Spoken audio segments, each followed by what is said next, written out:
ছাত্র জনতার 2 দিনের আন্দোলনের পর আওয়ামী লীগকে নিষিদ্ধ ঘোষণা করেছেন অন্তর্বর্তী সরকার। তবে আওয়ামী লীগ নিষিদ্ধ ঘোষণা এটি প্রথম নয়।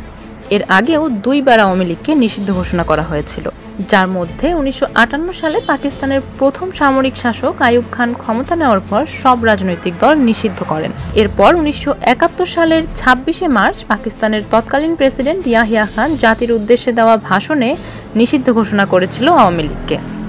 ভারতীয় সংবাদ মাধ্যম সূত্রে জানা গেছে, বাংলাদেশের স্বাধীনতা যুদ্ধের শুরুতে পাকিস্তানের প্রেসিডেন্ট জেনারেল ইয়াহিয়া খানের এক বেতার ভাষণে আওয়ামী লীগকে সম্পূর্ণ নিষিদ্ধ ঘোষণা করা হয়েছিল। দিনটি ছিল 25শে মার্চ 1971। সেই রাতে পাকিস্তানের প্রেসিডেন্ট ইয়াহিয়া খান জাতির উদ্দেশ্যে ভাষণে শেখ মুজিবুর রহমান ও তার অনুসারীদের বিরুদ্ধে রাষ্ট্রদ্রোহের অভিযোগ আনেন এবং তাদের পাকিস্তানের শত্রু বলে আখ্যায়িত করেন।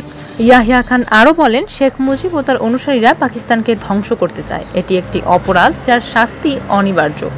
সেই সঙ্গে তিনি ঘোষণা দেন, সারা দেশের সর্বপ্রকার রাজনৈতিক কর্মকাণ্ড বন্ধ করা হলো এবং আওয়ামী লীগকেও রাজনৈতিক দল হিসেবে নিষিদ্ধ ঘোষণা করা হলো।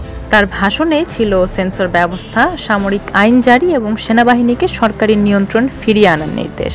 এছাড়াও তিনি পরিস্থিতির উন্নতির সঙ্গে সঙ্গে নির্বাচিত প্রতিনিধিদের কাছে ক্ষমতা বুঝিয়ে দেওয়ার প্রতিশ্রুতি দিয়েছিলেন।